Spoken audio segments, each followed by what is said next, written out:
Magandang hapon po sa inyong lahat. Ako po pala ay nagngangalang Micaela P. Capernito. At ang aking kathay, pinamagatang anong formula ang gagamitin para bumalik ka?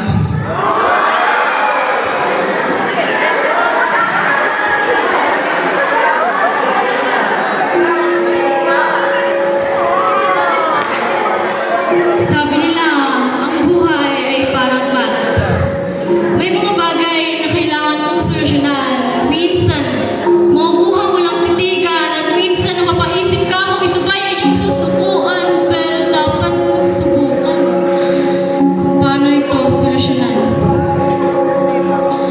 Ay, sana problema ay nako-convert into zero para wala nang nasasaktan.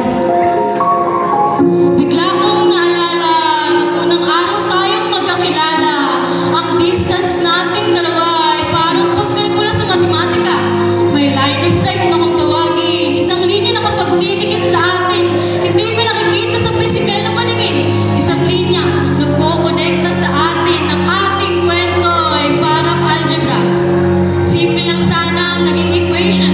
Ikaw at ako, equal, perfect na solution. Pero may unknown variable. Isang gap na di mapunan. Sinubukan kong i-simplify ang expression pero ang answer, undefined. Hindi nagtagal, ako'y naliwanagan. Ang system ko na gusto ay inconsistent. Sana sinabi mo una pa lang. Pero ayos lang.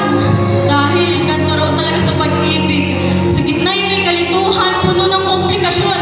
May mga problema at sagot di madaling solusyon. Kaso, pagtagal ng panahon, parang sa Matrix.